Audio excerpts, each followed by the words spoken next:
ridiculously outnumbered. The searchlight could have evened the odds.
Second World War. They operated here back then. They must have built this. Yes, they did. It's my place now.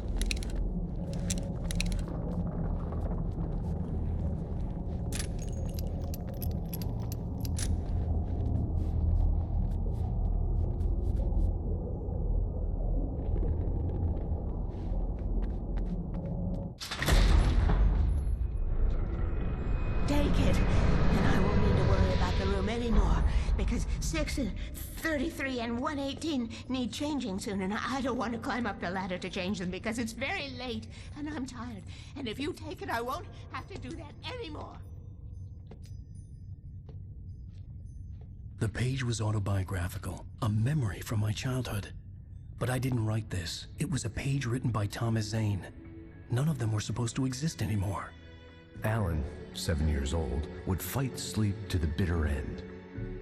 When he did sleep, he soon woke up, screaming, the nightmares fresh in his mind.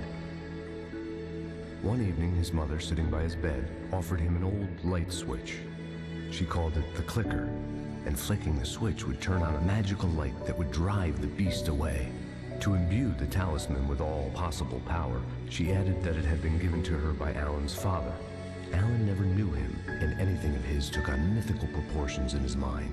With the clicker firmly in his hand, Alan finally slept like a baby. Now, almost 30 years later, Alan thought of this as he stood on the rim of Cauldron Lake, the clicker in his hand. He took a deep breath and jumped. My mind swirled. I'd given the clicker to Alice, yet it was here. Zane had written it into existence in a story I had written. I can get to her now. I can finish this.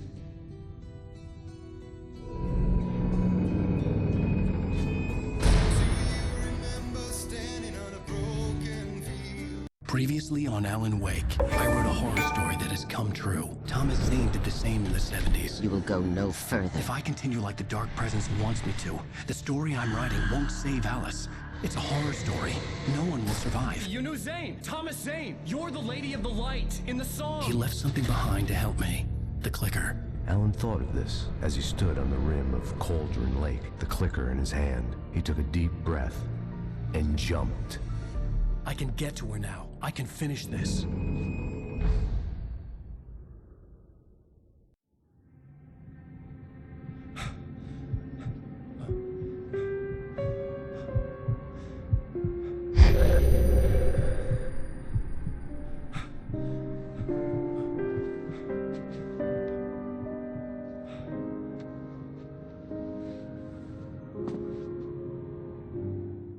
I had a hangover. My head was about to explode and the light hurt my eyes. I needed my sunglasses and painkillers to dull the pain. In one of my finer moments of self-deception, I swore to quit drinking.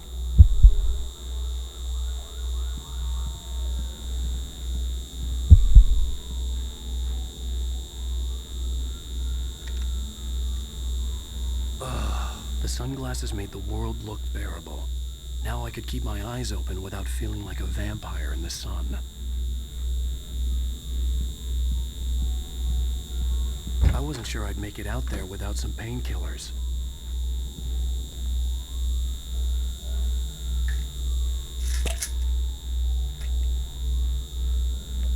The pills worked fast. The prospect of being awake started to seem bearable again. There was a message waiting for me on the machine.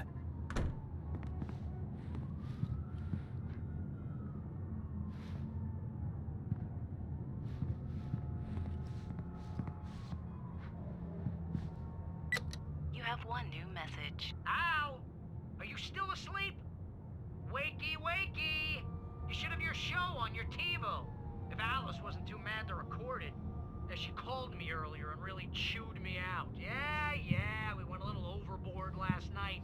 But parties are a part of this business. Al, look, I'm saying this as your friend. She's not doing your career any favors by trying to run your life like that, okay? I'll talk to you later, Al. Watch the show.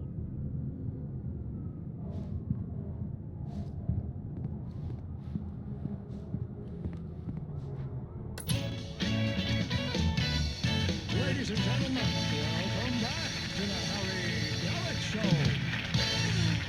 Thank you. Thank you, everybody.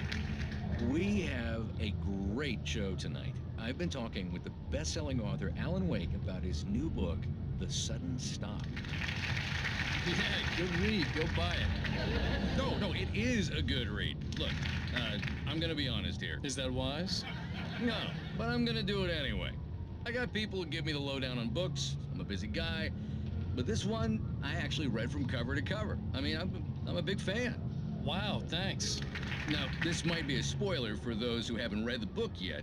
Based on the sales figures, the 2 people out there who haven't read the book yet. But this last book is all about the death of the main character, the hard-boiled New York detective, Alex Casey. Now, there's been a lot of outrage about this. Why the hell did you kill Casey? What the hell were you thinking, man? Good riddance. No, seriously though. 7 years and 6 books is a long time. He was a gloomy guy to spend all your working hours with, and it was a good run.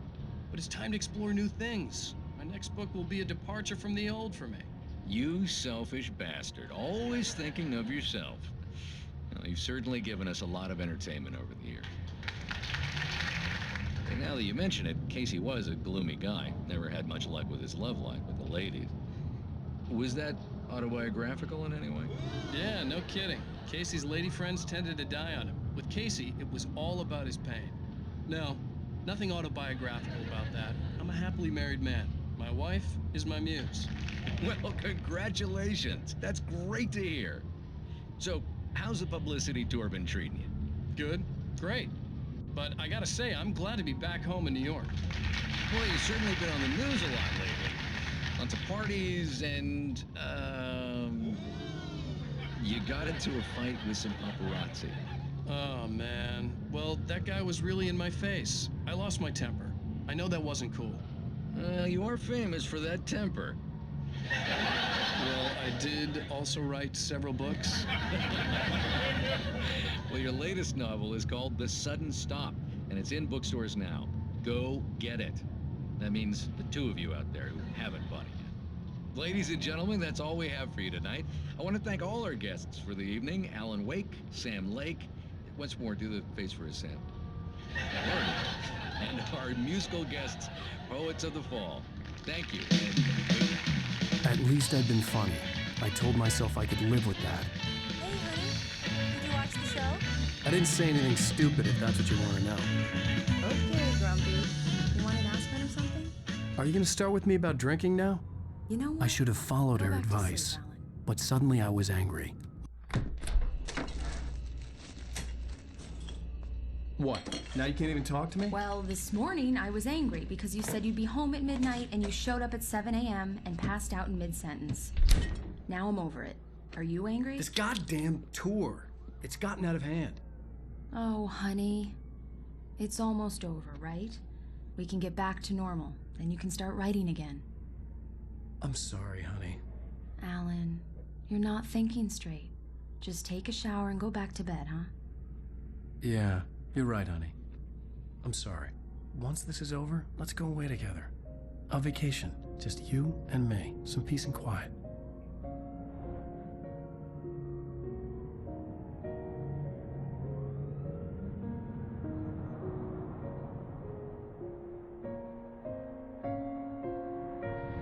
Somehow, the clicker was the key to the cabin. I had to return to Cauldron Lake to save Alice.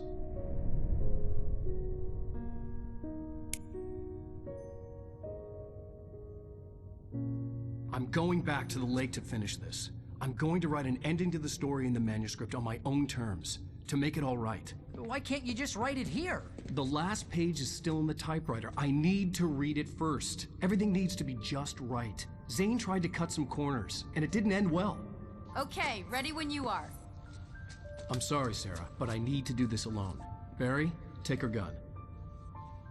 Miss Weaver, close the door when I leave.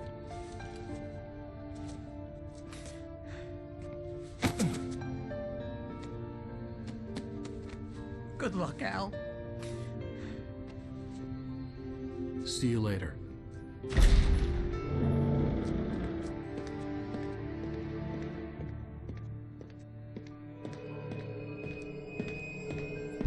got out. It was warm and sunny. I'd flicked the switch of the clicker. Had it done this? I didn't stop to question it. I had to take advantage of the sunlight to get to the lake. On Zane's page, I'd stood on the rim of Cauldron Lake, about to use the clicker. That's where I was headed.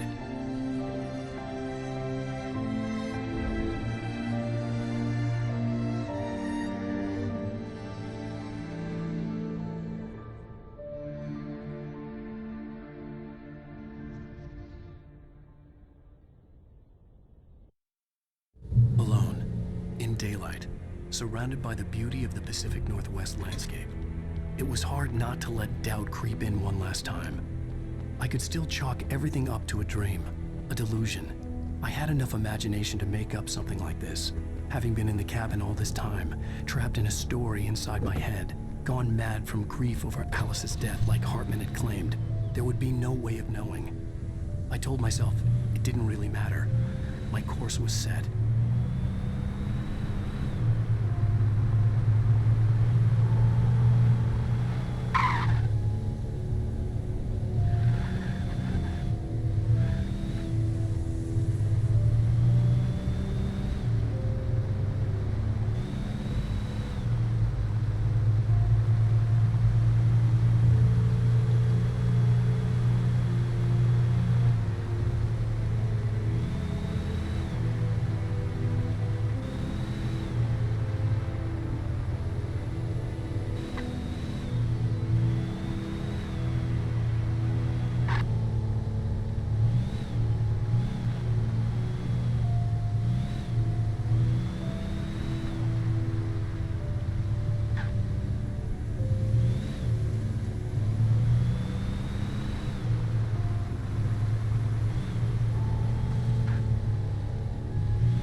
was a link between us, always would be. I could feel its presence again, getting closer.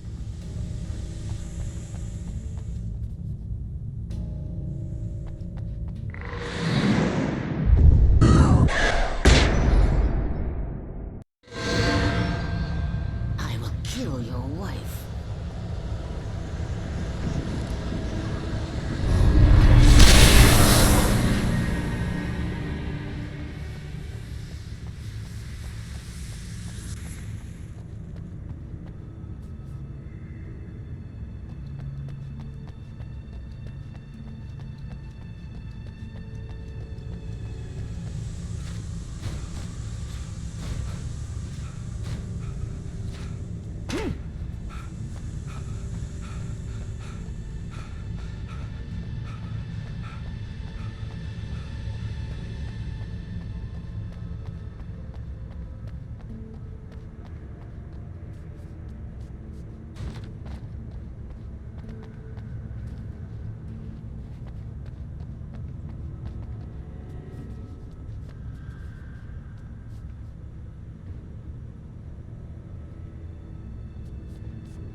The dark presence was no longer trying to capture the writer so he could create the ending it wanted. The writer knew too much. He was too strong. And he carried a weapon left behind by Thomas Zane, something that could hurt it. Now, the darkness was doing everything in its power to simply stop the writer from ever reaching Cauldron Lake and the dark place it came from.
Based on the signature in the motel register, Agent Nightingale had stayed here, in room number 2.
This had obviously been the room where Agent Nightingale had stayed when he hadn't been busy harassing me.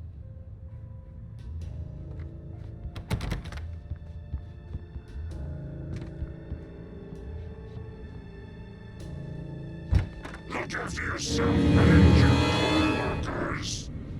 could afford.